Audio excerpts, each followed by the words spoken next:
خبر داد اگر کسی که این معراج پیغمبر را قبول ندارد یا میگوید که وی در خوابش رفتگی است به جسم نرفته است وی کافر می شود، زیرا این نص قرآنی است که محمد صلی الله علیه و سلم نزد پروردگار رفتگی هست، که قرآن هم این حکایت میکند که میگن در روایت ها که شاید در خانه ام هانی بود از یکی زنهایش.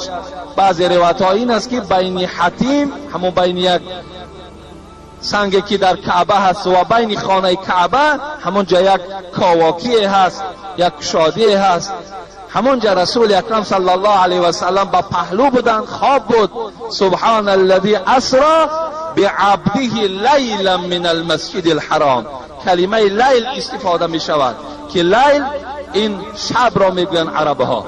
شب حضرت میگد خواب بودن که ناگاه کسی پایش می مالید، چگونه ای که یک فرزند پای پدر می مالد پایش می مالید، نگاه میکند که جبرائیل امین در پهلوش نشسته است. جبرائیل پای رسول اکرم صلی الله علیه و سلم مالیش میداد و می مالید. حضرت از جاش گفتند السلام یقریئک السلام، ای محمد از جات خیز که الله به تو سلام فرستاد و تو را با یک تشریف رسمی به سوی آسمان دعوت دارد. الحال ما و تو یک جایه باید سیری بر آسمان کنیم. حبیب خدا میگوید از جاش خیستند، براقی که از اسب پستر و از خچیر بالاتر بود میگوید پیغمبر و رنگی سفید داشت که با یک چشم نگاه کردن سرعت حرکتش اینقدر تیز بود که حتی چشم رسیدگی ده این براق میرسید. بالای این براق مرا سوار کردند و این جلوی براق می داشتگی جبرائیل امین بود که میگوید مرا حرکت دادن به مسجد اقصی آوردن که این در فلسطین است. وقتی اینجا رسیدم یک توده پیغمبرهای زیاد از دوره های حضرت آدم تا حضرت عیسی در این مسجد اقصی روحشان وجود داشت. وقتی ما داخل مسجد شدیم به خیال گذرانیدم که نماز کی میخوانده باشد. حضرت ابراهیم میگوید از بین این پیغمبرها نزد من آمد و دست مرا گرفت و پیش نماز آورد. گفت تا امروز این مسجد اقصی از بنی اسرائیل بود و اینجا گویم نزول وحی بود و همه پیغمبرها از این مکان برآمدند. از این روز اعتبارا این مسجد اقصی از تو و از پیروان تو هست. چگونه ای که امروز این مسجد اقصی در دست مردم یهود است که مسلمان ها را در اونجا خیلی آزار و مشقت میدهند، که چگونه ای که امروز هم این دست خونالود یهود هیچ خانه مسلمان قرار نمیماند. فرزندهای مسلمان ها گویم همه بیچاره ها یتیم و در بدر و سرسان و سرگردان است از دست این قوم ظالم. خداوند در آن نقشه هایی که اینها نسبت مردم مسلمان میکشند خودشان خدای مهربان سرگردان بگرداند و چگونه ای که خانه مسلمان ها را این قوم ویران کرده ایستادند، سرسان و سرگردان دارند، خدای خاندان اینها را ویران بگردانی. حبیب خدا میگوید 2 رکعت نماز خواندیم. مختصرا من میگویم برای فضیلت همین ماه رجب حضرت میگوید در براق مرا سوار کردند و آسمان به آسمان از حضرت آدم سرکردگی در آسمان اول پروردگار میگوید آسمان ها را زینت داد. بعد زینت دادن تمام پیغمبرها را امر کرد که حبیبی مرا پیشواز گیرید. ملائکه ها را میگوید صفی در صف کرد. حبیبی خدا هر آسمانی که میدرامد السلام علیک ایها النبی، ای پیغمبری خدا خوش آمدی گفته پیشواز میگرفتند. حضرت آدم بود. در دویم آسمان میگوید حضرت عیسی را دیدم. در سوم آسمان حضرت یوسف را دیدم که خیلی حسن زیبایی داشت که چنان حضرت یوسف میگوید زیباگیش دیدم آنقدر زیبایی داشت که قریب گویا نصف زیبایی تمام بنده های خدا در چهره حضرت یوسف گذاشتگی بود. لیکن حضرت جابر چی میگوید؟ وقتی میگه پیغمبر خدا جمال حضرت یوسف تعریف کردن، و خدا قسم میگه شب از شبها که ماهتاب 15 روزه بود، اینقدر روشن بود، من نزد رسول اکرم صلی الله علیه و سلم آمدم، زیارت کردم، یک بار نظر میکردم به ماهتاب، یک بار نظر میکردم به چهره حبیب خدا محمد. قسم به خدا گفت چهره محمد از آفتابم دیده روشنتر بود، از همون ماهتابم دیده چهره رسول اکرم صلی الله علیه و سلم روشنتر بود. اگر خداوند حسن نصف بندگانش در جمال یوسف گذاشته باشد، تمام حسن بنده هاش در محمد صلی الله علیه و سلم گذاشتگی بود. حضرت میگوید وقتی نزد حضرت موسی برآمدم، حضرت موسی وقتی که با او سلام علیک کردیم از او جدا شدم، حضرت گریه کردند، گفتن ای پروردگارا چه محترم شخصی، چه پیغمبری که همه شرف و بزرگی را بر این دادی، در دوام 23 سالی که دعوت کرده است همراه امتانش همگی وارد جنتش میکنی.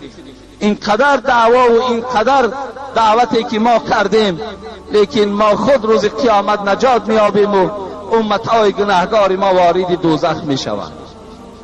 نزد حضرت ابراهیم برآمدیم، از اون میگوید بعد سدرت المنتهی رفتیم.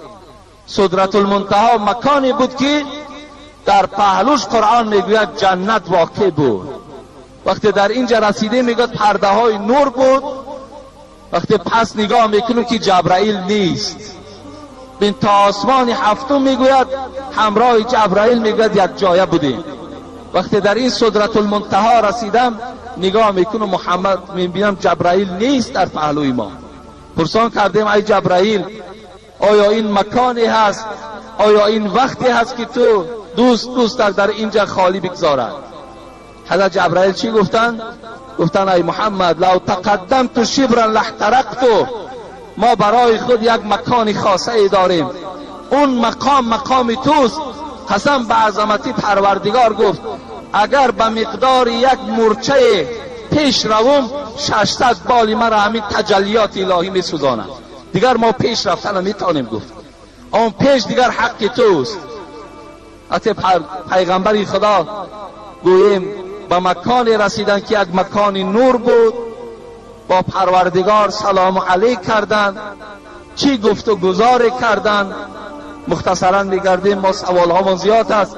بعد از آنجا وقتی که پایان آمدن، وقتی پایان زمین آمدن، باز در همون کنار خواب بود، همون کنار ده جبرائیل وقتی که رسول اکرم گذاشت، ابو جهل لعین سحر به نزد رسول اکرم آمد و گفت آیا از آسمان یگان خبر داری یا نداری؟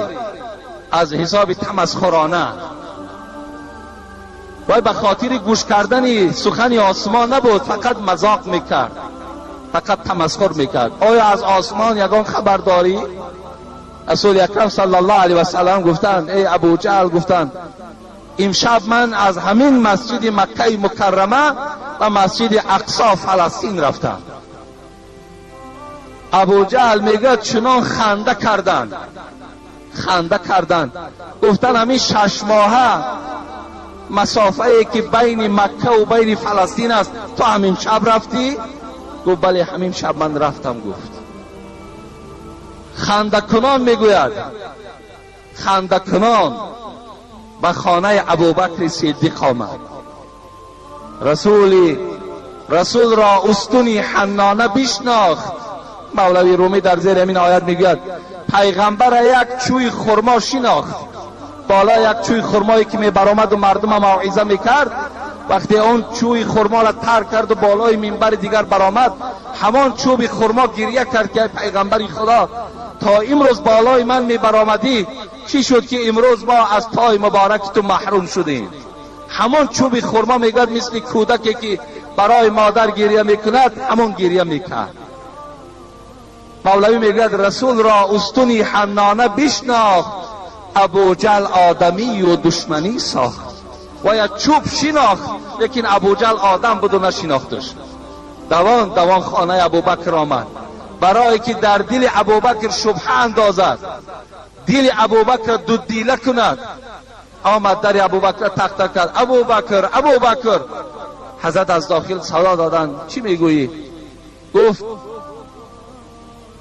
من نگفتم که محمد دیوانه هست، من نگفتم همین رفیقی که تو برای خود انتخاب کردی دیوانه هست، من نگفته بودم. میدانی محمد چی میگوید؟ تو چی میگوید؟ این دوستی من چی میگوید؟ او میگوید امشب من از مکه مکرمه فلسطین رفتم 6 ماه را در یک شب. ابوبکر صدیق گفت اینا محمد گفت؟ گفت بله محمد گفت. او قسم به خدا گفت ای ابو جهل، اگر محمد گوید که من از مکه مکرمه فلسطین رفتم و از فلسطین آسمان سیاحت کردم و گشته آمدم، قسم به عظمت پروردگار وای راست میگوید، وای دروغ نمیگوید. از این خاطر بود که رسول اکرم گفت لو وزن ایمان ابوبکر من ایمان امتی لرجح ایمان ابوبکر. اگر ایمان ابوبکر در یک پله ترازو گذارم، ایمان تمام امتان ما در پله ترازوی دیگر گذارم، ایمان و اخلاص و محبت ابوبکر گفت بالای همه این گفت غلبه میکنه. ابوبکر صدیق اولین شخصی بود که معراج پیغمبری خدا را قبول ساخت. اما همون معراج در همین ماه رجب صورت گرفتگی است. بعضی روایت ها می آید که وقتی نزد پروردگارش رفت محمد، الله گفت وقتی که دوست پیش دوست می آید یک هدیه می آرد. ای محمد تو نزد پروردگارت آمدی، چه هدیه آوردی؟ چه هدیه داری؟ حبیب خدا میگوید گریان شدن و گفتن یگانه هدیه‌ای که پروردگار من پیش تو آوردم این گناه امت هست، این گناه امتانم هست که آوردم. پروردگارا گناههای امتان مرا بخشیده کن. این یگانه پیشنهادی که من در ذات تو دارم. همان امتی که امروز زنش سرالوش کرده است و مردش توی به توی رقص کرده گشته ایستاده است. اما همین امت پیغمبری خدا میگوید وقتی الله از من پرسان کرد که چه هدیه آوردی، گفتم گناهی امت آوردم. خدای همین را با فضل خودت مغفرت.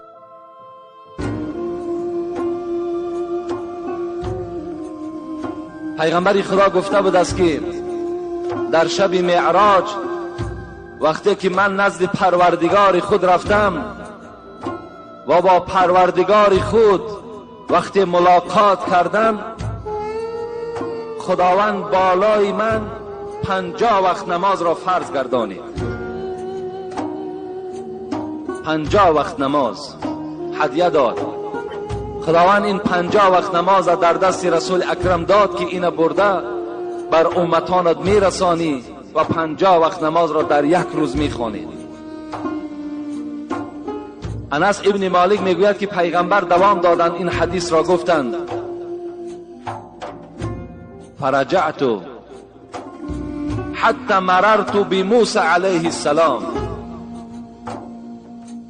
وقتی این هدیه 50 وقت نماز را گرفتم از نزد خدا، پس از نزد پروردگار خود بیرون شدم، آمدم از نزد حضرت ابراهیم گذشتم، در طبق پایانگی که حضرت موسی بود به نزد حضرت موسی رسیدم. حضرت موسی کلیم پروردگار از محمد سوال کرد ما فرض الله لك على امتك، خداوند بر تو چی هدیه داد؟ گفتم 50 وقت نماز. حضرت موسی که پیغمبری خدا گفته است ای امتی من دائم دعاگوی حضرت موسی باشید که یگانه پیغمبری که در شب معراج مرا یاردم کرد این موسی بود. حضرت موسی چی گفت؟ فرجع الى ربک یا محمد فإن امتك لا تطيق ذلك. محمد صلی الله علیه و سلم اولا خوش آمدی این بهترین سفری هست که خدا بر تو نصیب گردانیده است. لیکن من بر تو نصیحت میکنم که پس گرد نزد پروردگار. 50 وقت نماز این خیلی زیاد است. امتی تو طاقت 50 وقت نماز ندارد. پس بگرد. فرجعت فوضع عنی شطرها. پیغمبر خدا میگوید وقتی موسی که این سخن گفت، من هم 50 وقت نماز داشتم، نزد بنی اسرائیل پیشنهاد کردم، امتان من عاجز آمدند، همه گناهگار شدند. از این خاطر از تو برادر محمد طلب میکنم نزد خدای خود برو و این نماز را بگو که به کم عددش کم کند، زیرا امتی تو طاقت ادای این ندارد. رسول اکرم میگوید گشته آمدم نزد پروردگار، زاره و تولا کردم، خداوند از من 5 وقت نماز را بخشید، در بعض روایت 10 وقت نماز را بخشید. فرجعت بذلك قلت یا موسی وضع عنی شطرها. آمدم نزد حضرت موسی، گفتم موسی برادر، خداوند از من 5 وقت نماز را گذشت و 45 رسانید. حضرت موسی چی گفتند؟ ارجع الی ربی فاسأله التخفیف. محمد صلی الله علیه و سلم باز پس گرد، زیرا که 45 وقت نمازم این نمازی زائد است، از پروردگار تخفیف طلب کن، سبکی طلب کن، باز کم کنه. پیغمبر خدا میگوید بازگشتم نزد پروردگار خود، فلم ازل ارجع بین رب تبارک و تعال و بین موسی علیه السلام. پیغمبر میگوید که من بین موسی و بین پروردگار خود 9 بار نزد خدا رفته آمدم. 9 بار برای همین امت، تا که امتی من گناهگار نشود، تا که امتی من شرمسار در روز قیامت نشود. نزد خدای خود میرم، زاره میکنم، تولا میکنم. آمدم گفتم موسی 5 وقت شد. حضرت موسی چی گفتند؟ محمد گفتند ارجع الی ربک فإن امتک لا تطیق. محمد گفت من باز از تو خواهش میکنم، پس گرد که امتی تو 5 وقت نمازم نمیخواند، پس بگرد. حضرت موسی با نور نبوت دانستند که امت پیغمبر، امت محمد 5 وقت نمازم طاقت ندارند. امروز برای ما و شما سخن حضرت موسی درسی تیار است. کنی خانه ای که خالی از بی نماز باشد، در هر خانه یک بی نماز یا 2 بی نماز یا زاید از این وجود دارد. کم از خانه ای که همه مکملا نماز خوان باشد، کم از این خانه. پس گرد گفت 5 وقت نمازم زاید است. رسول اکرم چی گفتند؟ استحییت منه. موسی گفتند گپی شما قبول، لکن به عظمتی خدا قسم که دیگر شرم میدارم که از 5 وقتم این نماز کم کنم. خطاب آمد یا محمد انهن 5 صلوات لكل یوم و لیلة لكل صلاة 10 فكذلك 50 صلاة. میگه صدای آمد که ای محمد حبیبی من، رو گفت پایان رو، دیگر پیش من نیا. این 5 وقت نمازی که بر ذمه تو ما فرض گردانیدیم، در یک شبانه روز تصور کن که در هر یک نمازش 10 نماز ثواب داده می شود و برابر می شود به همون 50 نمازی که من در اول در ذمه تو فرض گردانیدم. 5 وقت نماز کدام بنده ای که می خواند تصور کند که همون 50 وقت نمازی که هدیه‌ای که خداوند به پیغمبر داد، ثواب همون ما و شما نائل. علیکم و رحمت الله و برکاته.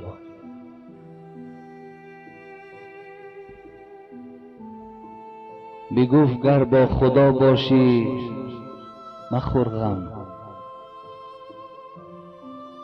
بگفت گر با خدا باشی مخور غم.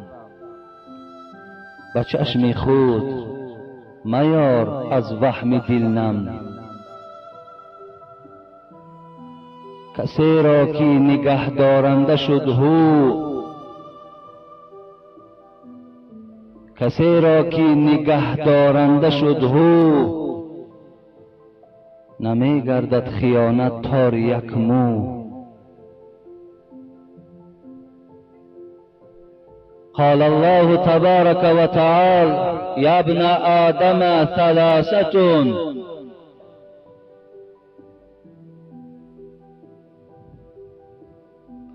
واحدة لي وواحدة لك وواحدة بيني وبينك. برادرای عزیز و گرامی، همه شما را به این روز جمعه، روز سید، این روزی که افضل از این باقی مانده روزهاست، حتی افضلیت دارد از عید رمضان و از عید قربان. این روزی هست که در شرف، در منزلت، در قدر، در ثواب بالاتر از عید رمضان و بالاتر از عید قربان است. شما را به این روز مبارک تبریک و تهنیت میگویم و از پروردگار خواهان او هستم که خداوند محبت این روز جمعه را، عبادت این روز جمعه را همیشه خدا در دل شما، در دل فرزندهای شما، در دل اولاد اجداد شما خداوند همیشه نگه دارد. و از پروردگار خواهان او هستم که خداوند همه آن جمعه هایی که از این بندگان تو ادا می شود خدایا قبولشان بگردانی و خدایا فردای قیامت بندگان جمع می شوند در عرصات که محب نماز جمعه هستند، پیرو نماز جمعه هستند. خدایا فردای قیامت خواهش ما بندگان، امید ما بندگان این است که ما بندگانت را و همه آن بندگانی که این روز را احترام میکنند، این روز دوست می‌دارند، این روز را منتظرند، خدایا از گروه همان محبان روز جمعه سر بردارند. پروردگارا این ساعت‌های اجابت قبول است، اجابت دعاست. خدای مهربان ما را از جمله همونها کرد. پروردگار گفته بوده است ثلاثة واحدة لی و واحدة لك و واحدة بینی و بینک. این راویش سلمان است که بزار از سلمان روایت میکند. خداوند گفته بوده است سه چیزی هست، یکیش برای من است، دیگرش برای توست ای بندگان خدا، ای فرزند آدم، سومش بین من و بین فرزند آدم است. و اما التی لی، خداوند گفت آن چیزی که از برای من است، تعبدونی ولا تشرکوا بی شیئا، آن چیزی که از برای من است ای فرزند آدم، ای بنده های خدا، الله اعلان دارد این است که مرا عبادت کن و در عبادت بر من کسی را شریک مگردان. پروردگار خطاب دارد دوست می‌دارم بندگان من مرا عبادت کنیم فقط و فقط برای بزرگیم، فقط برای بزرگ بودنم عبادتم کنیم، برای خاطر کسی، برای نشان دادن چشمی کسی عبادتم نکن.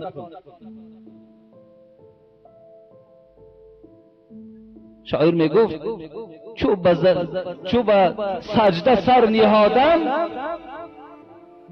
چو به سجده سر نهادم از زمین صدا برآمد، برای آدمایی که در ذات خدا شریک میارن، برای کسانی که عبادتشان از برای خدا نیست، کسانی که برای همسایه و برای رفیق و برای بیکار ماندن نماز میخوانند، از زمین برای اونا چی صدا می آمده است؟ وقتی تو پیشانی تا در زمین می مانده و سبحان ربی الاعلا می گفته، لیکن دل تو این بزرگی خدا را که قبول ندارد، عبادتت که از برای خدا نیست، از زمین خدا به تو چی صدا می آمده است؟ چو به سجده سر نهادم، از زمین صدا برآمد که مرا خراب کردی تو به سجده ریایی. ای بنده خدا، سرت بردار در من سجده نکن، زیرا سجده تو سجده ریایی است، سجده تو از برای خدا نیست. برای همین سرت بردار که تو مرا خرابم کردی، تو مرا افگارم کردی. سبحان ربی الاعلا میگوی باید وجود تو را ترس فرا گیرد، باید تمام وجود تو نرم شود، ملایم شود که تو کی را سجده داری؟ همون پروردگاری که تو را نظارت دارد، تو را نگاه دارد. تو چگونه خم بشوی، چی نیت در دل میگذاری، همشه پروردگار همشه میداند. پروردگار گوی یکم چیزی که برای من از این است که مرا دوست دار، مرا محبوب خودت گردان. در اولی بار پیش از پدرت، پیش از مادرت، پیش از امام خطیبهات، پیش از یار و رفیقات مرا دوست دار. از من بترس، همه کاری که داری فقط و فقط از برای من بکن. پروردگار هم تا گفته است یگان عبادتت، بنده خدا، یگان عبادتت بغیر رازگی من نباشه. حالت نماز در چی نماز میخوانین؟ حالت موعظه ده. حالت موعظه وقتی نماز خواندن نیست، وقتی گوش کردن است. امر معروف واجب است، تحیه مسجد مستحب خواندن.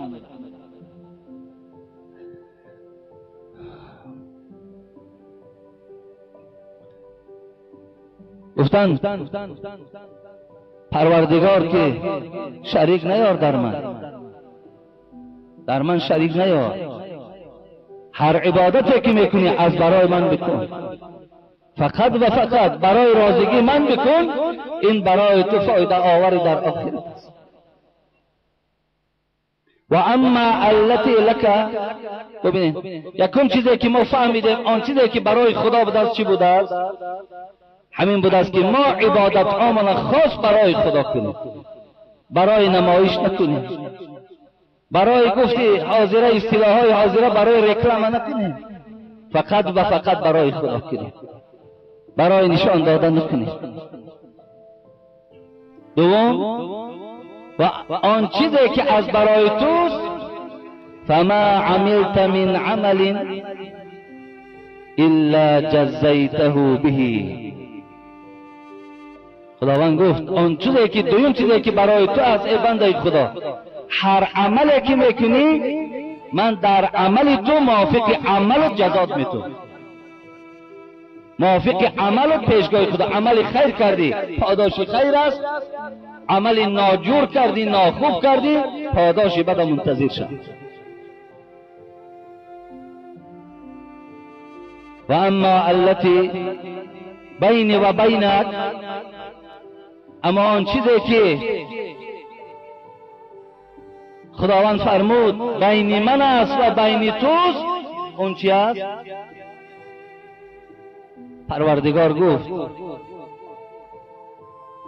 فعلیک الدعاء والمسئله فعلی استجابه والعطاء.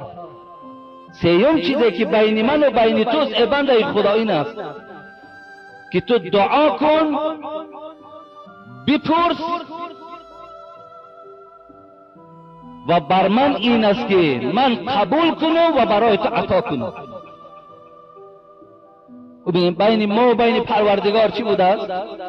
ما دعا میکنیم، دستامون میبرداریم، دستامون برداشته از پروردگار خواهان و زاره میکنیم، با دستامون در روامون نمالیم، زیرا مذهبی ما، پیروای ما روی دستاشون در رویشون نمالند.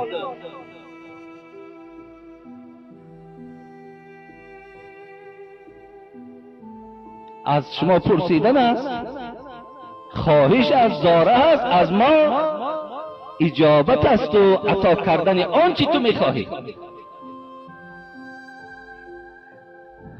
پروردگارا،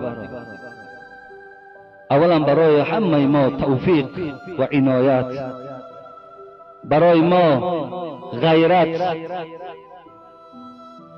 برای ما فهمیش نصیب بگردان که تا که خدایا هر عبادتی که کنیم خالی از شرک باشد، خالی از ریا باشد، عبادتی که باشد که از جانب زمین بیزاری از بنده طلب نکند. و خدایا آن عملهایی که میکنیم ما هممون شاهدی میدیم که در برابر یک نعمتی تو 50 ساله و 60 ساله عبادت ما ارزش ندارد. لیکن به هر حال هم باشد خدای مهربان، امید داریم، خواهش داریم که عملها ما قبول بگردیم. ما را عمل جنت نمیبرد، ما را رحمت تو جنت میبرد. به عمل ما نظر نکن، به رحمت خود نظر کن. و خدای مهربان دعا میکنیم عبادت ها ما قبول بگردان. خدایا آرزوها ما حاصل بگردان. خدایا برای ما محبتی از همه مهم و ضرور و اولین درجه محبت ذات خودت است، در دل ما همیشه نگهش دار. هم محبتت، هم حیبتت، هم ترس خدایا در دل ما نگه دار. خدایا محبت رسول اکرم صلی الله علیه و سلم که او را ای پروردگار ذات تو هم دوست می داشت، نمی گذاشت که این حبیبت گریه کنه. و این خاطر خدای محبت محمد صلی الله علیه و سلم هم در دل ما زنده نگه دار.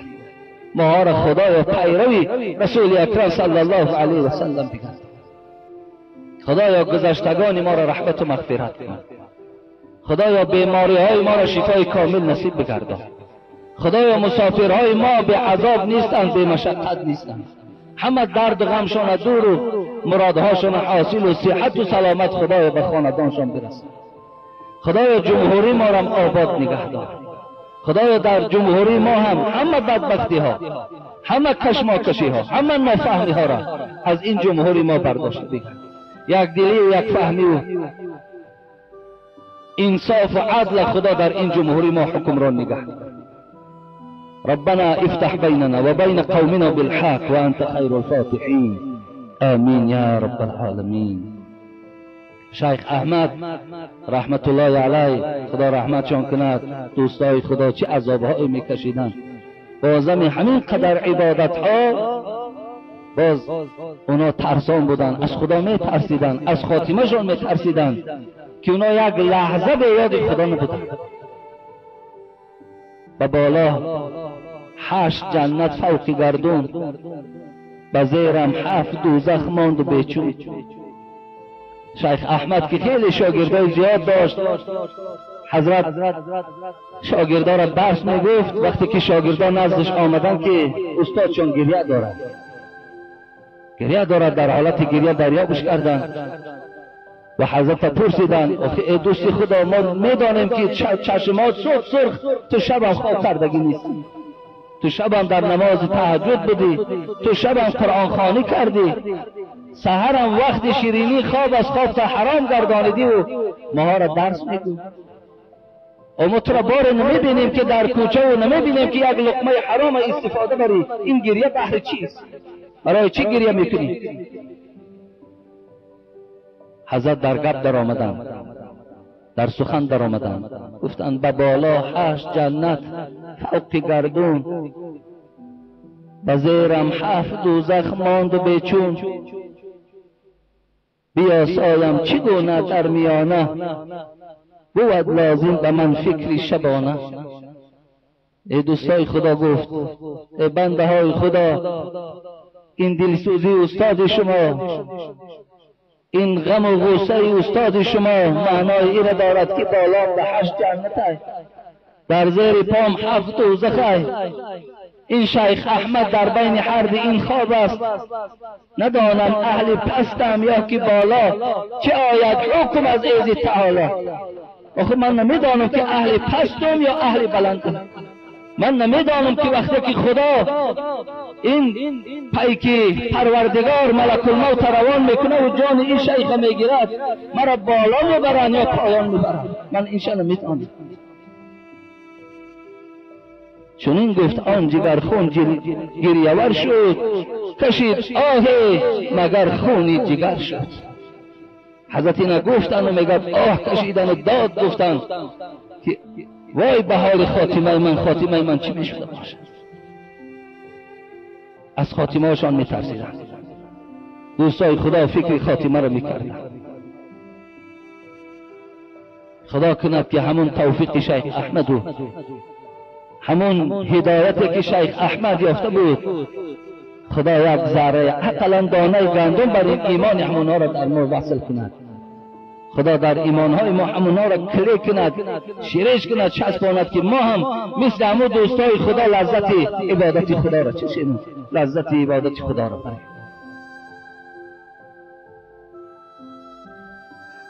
الله اکبر.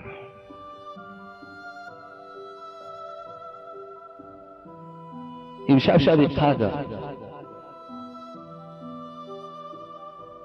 23 و 25 و 21 و 29 و هرچی رایای مفسرای گرام روایت کردن شب قدر را، اکثرش به اتفاق آمدن که 27 شب رمضان شب قدر است. در ما و شمال بسیارتر میگن امشب شب لیلت القدر است. اینجا کمتر ما غلط میکنه، زیرا که لیل خودش شب میگویند. اگر ما گوییم که شب لیلت القدر یعنی شب قدر، به این خاطر ما هم میگوییم که شب قدر است. همون لیلی که میگوییم همون لیل ما با تاجیکی خودمان شب میگوییم. امشب قدر است یا امروز شبش قدر است. خدا گفت این انزلناه فی لیلة القدر. گفته پیروای قرآن، ای کسانی که امروز قرآن میخوانید، ای کسانی که قرآن بوسه میکنین و دیده هاتان میمالین، انا همین قرآن ما در همین شب قدر، در همین شب 27 از لوح المحفوظ به آسمان دنیا آوردیم. از آسمان دنیا تدریجاً در دوام 23 سال آیت به آیت بر محمد صلی الله علیه و سلم جبرائیل پایان آورد. همین شب. و ما ادراک ما لیلة القدر، لیلة القدر خیر من الف شهر. خداوند گفت میدانید که شب قدر چیست؟ ای بنده های ما، خدا چی مهربانه برای ما، خداوند چی محب ماست، اینقدر ما را دوست می‌دارد، اینقدر ما را نوازش می‌کند. در هر یک ضعیفترین کار ما را پروردگار با گفته برادرای بیرون از کلاب ما لینچه ثواب می‌دهد، قابچه ثواب برای یک عادی ترین عملی بنده مؤمن میکنه. خدا گفت میدانین همین شب قدر چی شب است ای بنده های خدا؟ ولی این شب همه شما را خدا اگر حیات دهد، همین شب شما سپری میشود. شما به این شب شناس شوید این شب چی شب است؟ لیلة القدر خیر من الف شهر. ای بنده های ضعیف، ای بنده های در سهو در خطا، همین یک شبی که من قام لیلة القدر ایمانا و احتسابا غفر له ما تقدم من ذنبه. حبیب خدا میگوید پیش از آنی که پروردگار من آن مکافاتی که برای ما امشب میدهد بیان کنم، بیان حبیب خدا را گوش کنیم. حبیب خدا گفت کسی این شب را از روی صدق، از روی محبت، از روی اخلاص از روی دوستداری این شب اگر شب زنده داری کند، با نمازها، با قرائتها، با گوش کردن قرائت و موعظه ها، با نشستن در مسجدها، با گذاردن اعتکافها، اگر کسی که امشب شب تا روز کند، حبیب خدا چی گفتن؟ غفر له ما تقدم من ذنبه. بندای خدا، یا خیلی در اینجا 70 ساله این، یا خیلی در اینجا 50 ساله این، یا خیلی شما در اینجا 40 از 70 هم بالایین. حبیب خدا گفت پروردگار 70 ساله عبادتی تو را، 70 ساله گناهی تو را همشه خطی عوف بالاشان میکشد. تو مثل کودکی نو از مادر به دنیا آمدی، تو نو کودکی که به دنیا آمد یگان گناه نکرده است، حالا که 70 سال تو لغزش داشتی، تو کمبودی داشتی، تو خطا کردی، این شب تو به آب چشم گذراندی. این شب تو قدر چگونه که قدر نام دارد که به خاطر قرآن قدر شده است، همین قدر وقتی که تو قدر دانستی، پروردگار همون قلم میگیره، ما و شما یک جمله را می نویسیم خطش بزنیم، خداوند همون قلم مغفرت خودش را در بالای 70 ساله گناه و لغزش تو هم خط میزند و اعلان میکند بنده من امشب مثل کودکی که از مادر به دنیا آمده است. برادری عزیز، انصاف بیدار شود، قدر دانسته شود، شب به عبادت، شب به خدا ترسی، شب به چشم کشادن ماها باید که تا روز گذرانیم، زیرا این بشارت از دست ندهید. زیرا برادر عزیز، فردا میدانید که شما به شب قدر میرسید یا نمیرسید. کدام تو دانا هستید که به شب قدر، نه به شب قدر میلش به همین عید قربان میرسید یا نمیرسید. خداوند چی گفت؟ لیلة القدر خیر من 1000 شهر. بنده های من، این یک شبه که شما یک شب از ساعتهای گویم که از آفتاب نشستن الک شب حساب می شود. از همین آفتاب نشستن تا گویم صبح دمیدن، وقتی که تو غیرت را حاضر خواب کن، خوابت تا بگیر، استراحت تا بکن. وقتی که تو شب زنده داری کردی، در مسجدها رفتی، نشستی، موعظه پیشواها و داملاها را گوش کردی، وقتی که صبح که دمید چی شده شد؟ پروردگار گفت خیر من 1000 شهر. من در نامه اعمال تو، پروردگار میگوید 84 سال فقط 5 وقت نماز، حج، رمضان، ببینین 5 وقت نماز، نماز جمعه، زکات، حج، در نامه اعمالت می نویسیم که تو 84 سال پایبند همین عمل ها بودی. 84 سال تو زکات دادی، تو 84 سال حج کردی، 84 سال 5 وقت نماز با جماعت خواندی، هدیه همه را در نامه اعمالت می نویسیم. مهربانی خدا را ببین. در یک شهر حضرت امام ابو حنیفه رحمت الله علیه، رئیس مذهب ما و شما، حضرت بیان میکنن که شب ندیدیم که حضرت چشمش پوشیده باشه. اگه وقتی که ما دعوای مذهب امام ابو حنیفه کنیم، ما مخلصا و محبای ابو حنیفه باشیم، برای چی پیروی این بزرگ خدا که این بزرگ خدا هم سرچشمش از کجا بود؟ سرچشمش همین قرآن است، همین حدیث های رسول اکرم است. آب برور ابو حنیفه از کجا یافت؟ از قرآن، از حدیث، از اسلام یافت. اگر ما پیروای او حضرت که تا مردنش بشارت در زندان بودن شب خواب نمیکرد، زندانی بود، اما در همه حالتهای کشاده، در این شرایطی که امروز خداوند برای ما و شما فراهم آورده است. امروز این قدری حکومتدارا را ببین، هر شب چراغا برای ما روشن میکنند، آبها ما دادستن، گازها ما کشاده کردن در بعض جاها. یعنی مقدار آن شرایطی که از همه شرایط ما را قریب مهیا دارند. اگه در همین خیل شرایط ما که اگر یک شب زنده داری نکنیم، آیا همین از روی انصاف است؟ البته به انصافی است.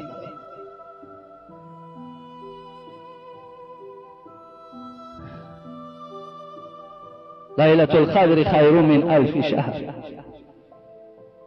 از 1000 ماه یک شب عبادتش به 1000 ماه برابر.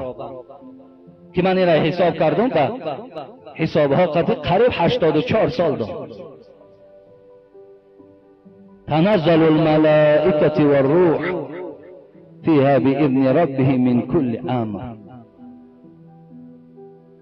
خداوند میفرماید ما در این شب از فرو رفتن آفتاب تا طلوع صبح ملائکه های من فوج فوج به زمین میپرایند.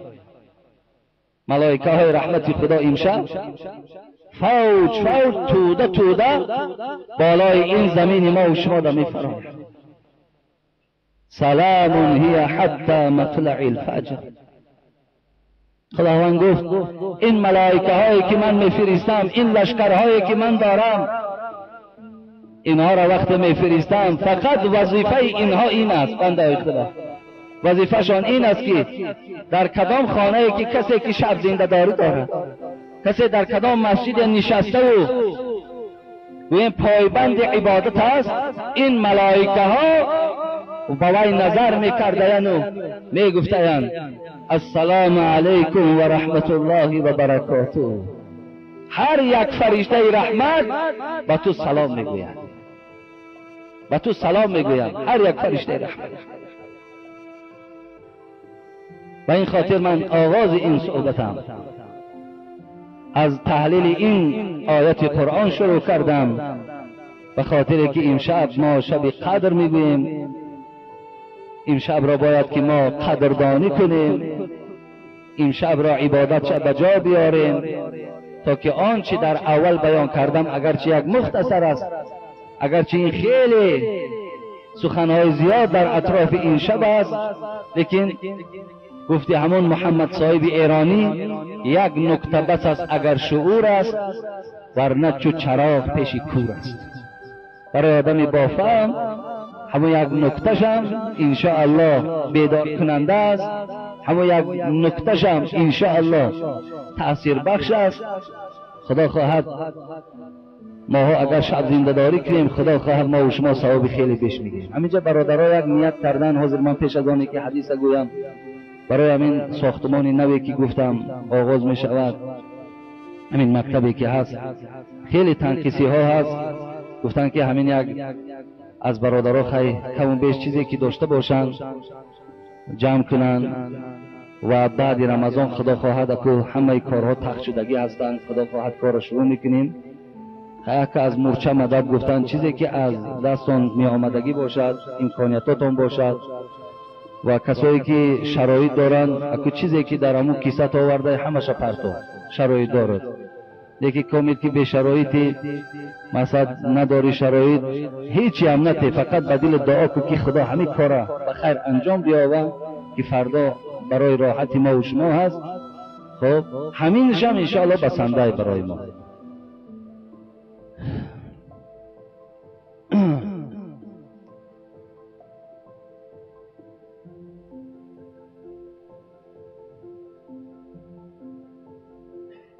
این جمعه آخران از جمعه ماه رمضان هست. من که به گوش نشنیدم، لیکن از برادرایی که شنیدم گفتن روز چهارشنبه روز عید است. از شنیدگی که دارم، ولی من تا حال خودم نشنیدم، لیکن گفتن که همچنان اعلان شد به تلویزیون که روز چهارشنبه روز یکم عید است. ای خدا خواهد در هر جایی که باشین، در مسجدهایی که جامع هستن و جمعه میخوانن و یا رخصتی گوییم که عید خواندن دارن، عیداتون در اونجا خوانین. پیش از عید همه شما صدقه های فطرتان ادا کنین، زیرا که برای آدمی که گوییم قرضدار نیست، آدمی که یک شرایطی دارد که مقصد زندگیش در تنقیسی ندارد، تنگی ندارد، تلبندگی ندارد، برای اینا سه سامان سری آدمی پیش از عید آمدن صدقه های فطرتان دهین که حدیث رسول اکرم صلی الله حتی که عبادت های شما را خدا معلق نگه می‌دارد. و این خاطر شما صدقه های فیترتان مسکین ها و بیچاره ها و ناتوان ها را دهین. من اعلان کرده بودم که مرا صدقه فیتر ندهین، زیرا به من صدقه فیتر شما درست نمی شود. لیکن در کدام شما یگان ملا امامی که شرایط ندارد، کم بغل است، خب در شما نماز میخواند، ملا اماماتون صدقه فیتر دهین. مثلا من ملا امامی هستم که صاحب خانه ام، صاحب ماشین ام، صاحب شرایط ام. مقصد کفایت میکند برای که انشاءالله عالی هم نباشم، پستی بدم نیستم. لیکن برای خودم حرام گردانیدم چشم تمرم به نام خود. بعد میبینم که از کسی گویم که کو حق مرا بده، این دست من میشکنم. این دست خدا هیچ وقت این تدراز نکند. خدا اگر همون روزی که دست مرا دست طلبندگی کند، خدا جان ما بگیرد، به نام خدا من راضی هستم. هیچ وقت در تمر برای خودم کشادنی نیستم. خدا را شکر ما از دادگی که خدا داده سای نارضا هم نیستیم. شکر هرچی که در ما می آید کم از بیش از 1000 شکر به سوی پروردگار. ما اینش در تمام نداریم، در فکر اینش هم نیستیم. اگرچه خدا در قرآن میگه و ما یتق الله یجعل له من و ما یتق الله یجعل له من امره یسرا. مثلا 3 آیتی که پی در پی در سوره طلاق آمده است. شما از خدا با پرگی ترسین، من شما را از جای رزق میدهم که در گمانتان نیست. یعنی رزق شما را من میرسانم از جایی که در گمان نیست، من آورده در حق در دستت میرسانم. و این خاطر ما فقط از خدا این قدر خواهانیم که همین وجود ما در ترس خود نگه دارد. برای همین من در صدقه فیتر ندهین. من اعلان کردم، چند شب گفتم، مسئولیت از گردن خودم برداشتم. صدقه فیتر کدامت که میتین مسکین ها و فقیر ها و بیچاره ها را دهین، ثواب میگیرین. آدمایی که باین، برای آدمای بای 3 سامانی درست نیست. برای آدمای بی بای به نرخ مویز میگیرن. این نرخ گندم برای کمبغل ها هست. امروز مویز 20 سوم، 30 سوم، 40 سوم. سر آدم شما 20 سوم یا 30 سوم برادرای بای. خدا بایتون کند، خدا با داراتون کند. خداوند هیچ وقت مبلغا را از شما کنده نکند، همیشه خدا بای نگهتون دارد. لیکن شما در همین دادگی تانم باز حساب کنین که چند برابر خدا با میتپه. این اگر تو 10 تا فرزند داری، 20 سومی بتی 200 سامان، 30 سومی بتی 300 سامان. برای آدم شرایطدار 300 سامان چی است؟ هیچی نیست باور. یا 400 سامان چی است؟ هیچی نیست. چگونه که در ما و شما، ولی بعضی هاش اون قدر نمیدانم که اکنون من تحقیر نمیکنم، اون قدر بی غیرت است که در قربانی رفتن یک گوسفند ارزان میکوه.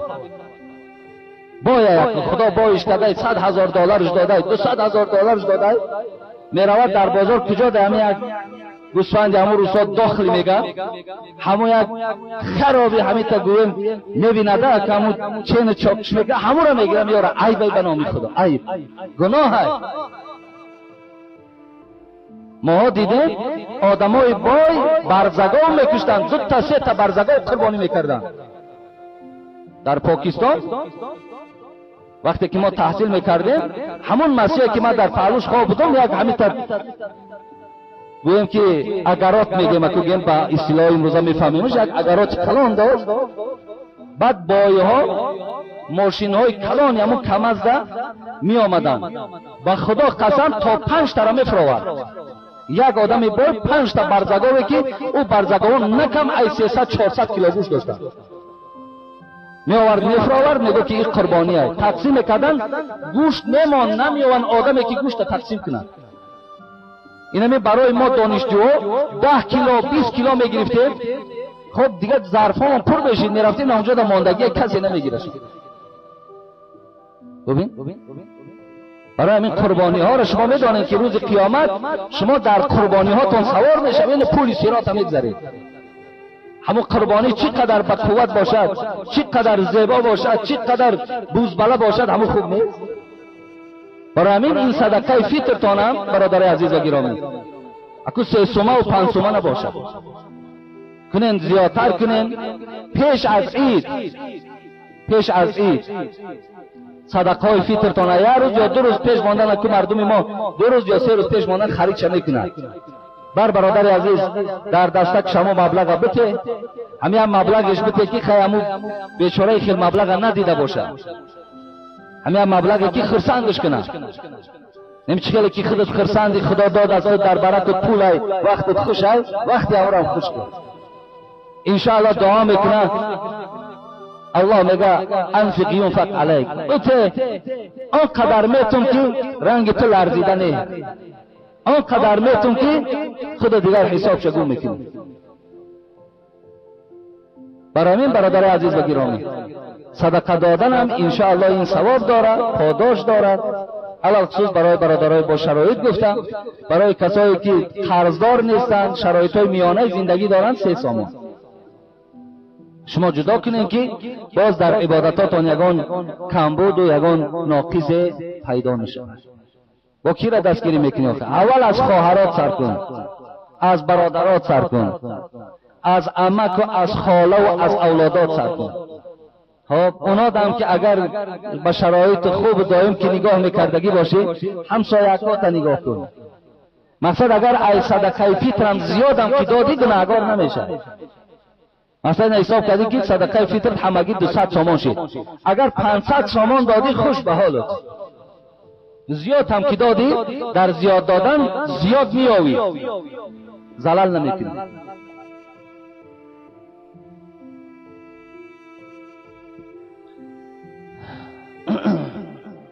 الصيام والقرآن يشفعان للعبد يوم القيامة.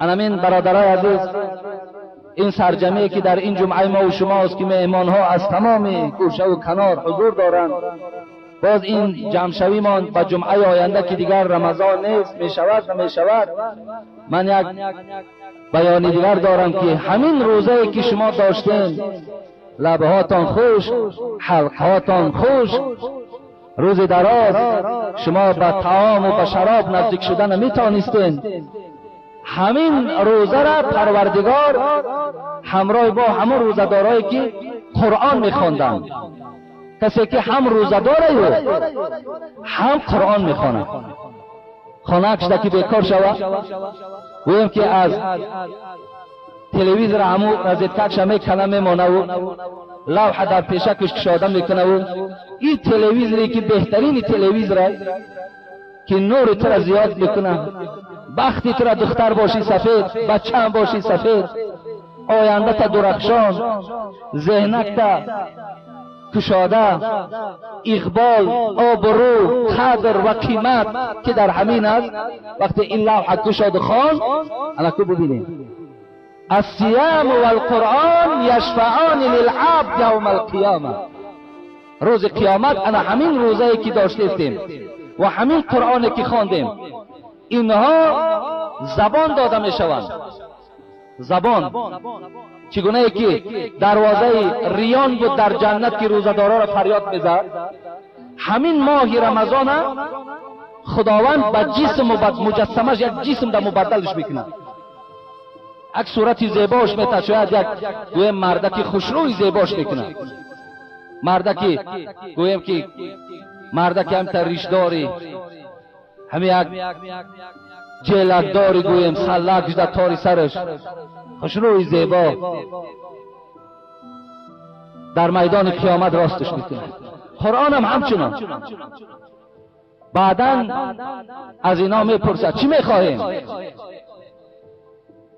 یقول الصيام منعته الطعام، ببینید، و الشراب.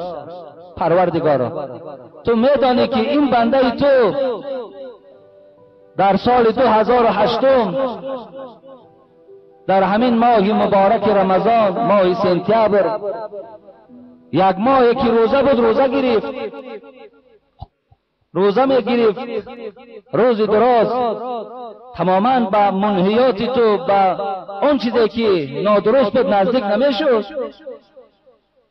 و به خاطر تو پروردگار و حرمت من پروردگار اون نه طعام میخورد نه نوشاکی مینوشید، اگرچه خواهیشش بود، اگرچه گشنه میشد، گرسنه میشد، تشنه میشد. پروردگارا یک خواهش دارم، خدایا میخواهم که هیچ وقت گذرش به دوزخی تو نباشد. خواهشم همین است که این شخص از همین میدان قیامت راست به باغای جنت ببر. طلب شفاعت میکند. خواهش پروردگار فقط همین است. و یقول القرآن منعته النوم. پروردگارا قرآن میگفت از خدایا در اصل این بنده بود که در دنیا این معجزه الهی این قرآن میکشاد و میخواند، بعض شب 2 ساعت و 3 ساعتی خواب شد میپراند و فقط به قرآن مشغول بود. با این خاطر خواهشم همین از پروردگار این که این بنده را گذرش به دوزخ مگردان. خدایا ای را راست از همین جا به باغ از باغهای جنت ببر.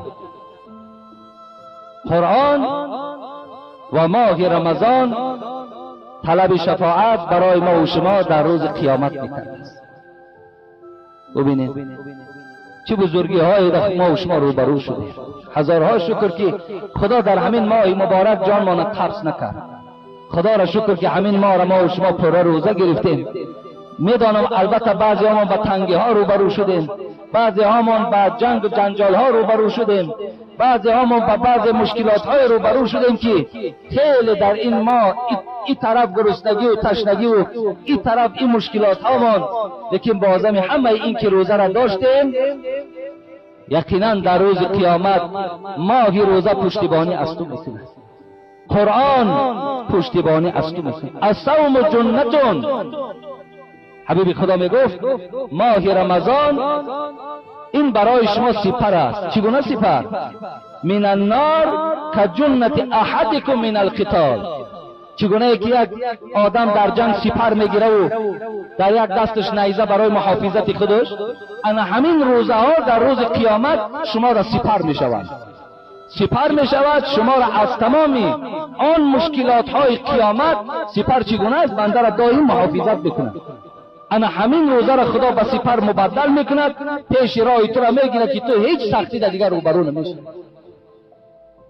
دیگر فضیلت این ماه مبارک، ان الله تبارک و تعالی ان لله تبارک و تعالی عتقا فی كل لیلة من رمضان الف من النار.